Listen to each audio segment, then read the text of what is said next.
Vamos comentar aqui, então, um pouquinho.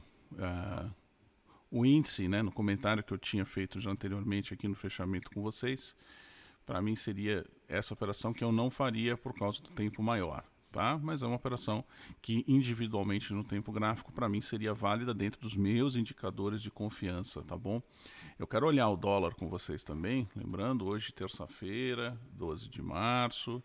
Vamos dar uma olhadinha no dólar, ver o que a gente teve de oportunidades aqui.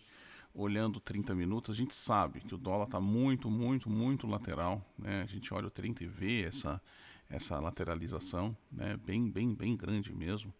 Tá? Então, quando você olha o 30 minutos, a única coisa aqui, por exemplo, seria talvez a barra 3, né? Então, que é a barra 3, é a barra 3 fechada do 30, seria o início na barra 4. Então, quando a gente coloca no 3 minutos, tomar cuidado nisso do backtest, é daqui para frente.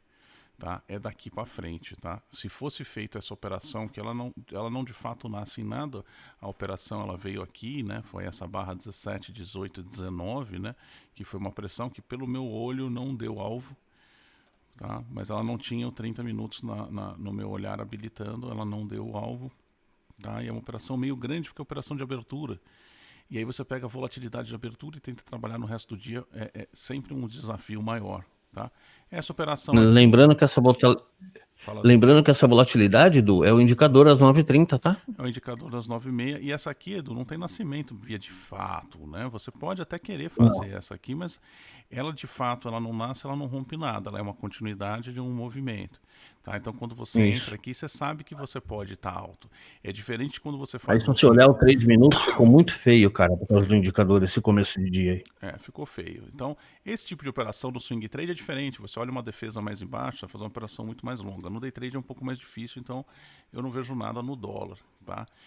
Eu vou agora para os ativos internacionais e aí eu vou falar dos tempos que eu opero. Então, o S&P, por exemplo, tá, que é um que eu estou posicionado, tá, o que, que eu olho? Olho a tendência de alta, vejo a tendência de alta de longe, zoom para fora, importante ver o zoom para fora, ver a tendência de alta, a gente vê que ele já está num novo ângulo, né? Esse canal ele já está num novo ângulo. Como assim, Garuf? Ele já está tentando romper o topo do canal que veio desde o dia 23. Ele está tentando já trabalhar em zonas superiores, ou seja, fazer um novo patamar acima. Tá? A gente vê isso nesse momento aqui, em que ele faz essa briga aqui. Testando meus indicadores de confiança, essa barra 4, apesar de uma barra ruim, ela me cria ali uma possibilidade, né, indo para o 30, no meu caso é 30 com 2 horas, de fazer um trade nessa barra 19, tá? E aí um trade dessa barra 19, como é que eu estruturo esse trade? Jamais no modelo do swing trade, tá? Eu estruturo no modelo do swing trade, tá? Então, como é que eu faço? Eu tenho aqui, eu sei que eu tenho aqui uma defesa aqui nesse fundo, e quando eu vou estruturar o trade, é assim que eu faço via Confluence, tá? Eu vou entrar numa operação aqui, por exemplo, eu sei que aqui, ó, o 200, 225, essa região, vocês veem que tem o 200 e o 225. Eu tenho que nessa região ter um bom payoff. Então essa é a diferença do PDV padrão para aquilo que o Garuf opera. Eu quando vou fazer um trade aqui e eu coloco o meu alvo, eu vou medir aqui perto do 225 nessa região, e o meu stop ele tem que ter pelo menos 2 vezes de retorno. Se eu não tenho 2 vezes de retorno, tá, numa oportunidade dessa, eu dificilmente vou fazer o trade. Tá? Eu dificilmente vou fazer o trade.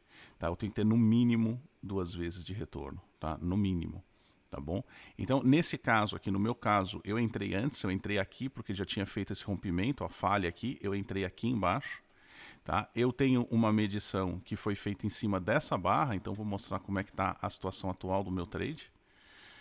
Meu trade, eu tenho uma medição dessa barra aqui, dessa região aqui, então eu tive que fazer uma equação com risco-retorno aqui, eu fiz uma entrada aqui, tá? Eu tenho uma medição aqui e aí eu tive que adequar o risco-retorno, então eu adequei o risco-retorno mais ou menos aqui nessas regiões de defesa aqui embaixo da média para ter em torno de 2, então em torno de 50%. Então são as diferenças que eu faço via Confluence, tá? As diferenças que eu faço dentro da técnica, mas o padrão da entrada, a ideia, a análise de rompimento, a análise das probabilidades, ela se mantém igual. Então eu já estou com um trade que já andou um bom tanto, né? Ele já andou um bom tanto.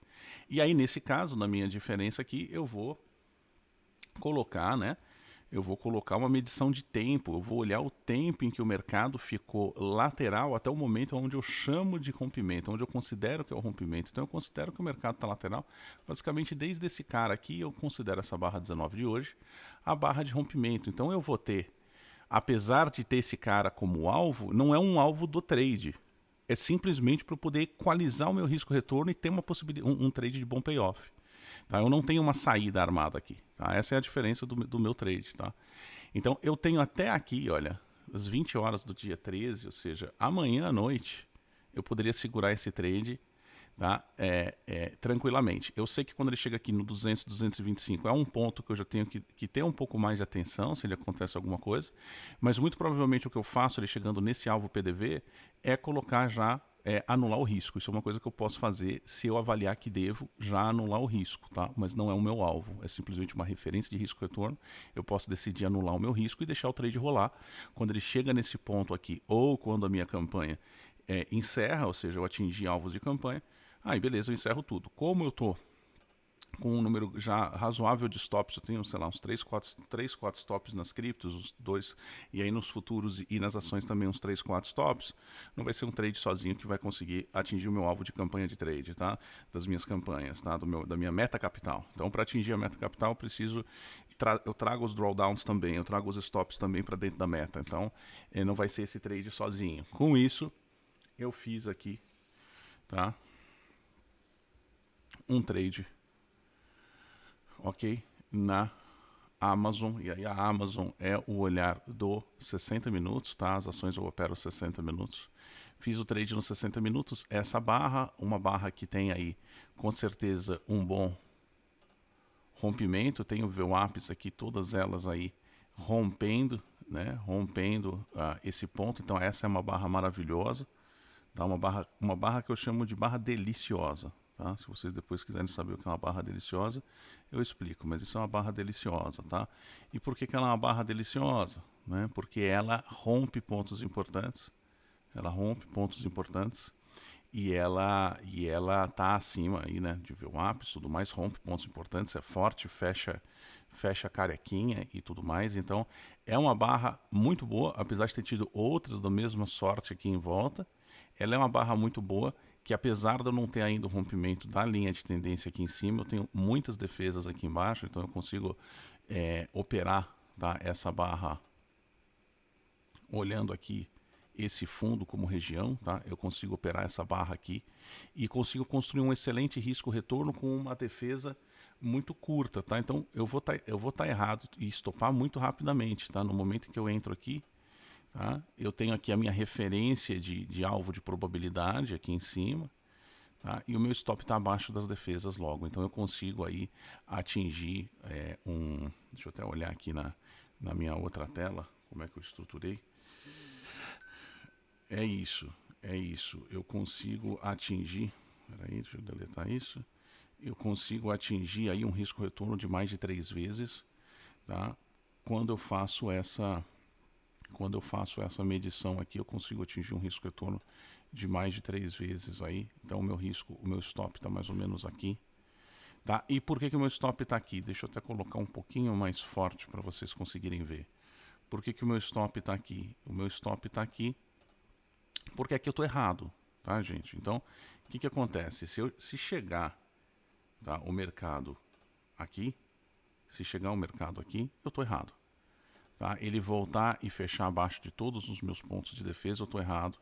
É uma boa barra, essa boa barra não deveria voltar abaixo de 50% dela, é uma boa barra rompendo muita coisa importante, tá? Criando um momento importante. Então se ela voltar aqui, eu estou errado, se eu estou errado, eu levo meu stop para casa e espero, porque os bons trades, eles definitivamente se tornam aí, trazem um resultado para stopinhos como esse, tá bom?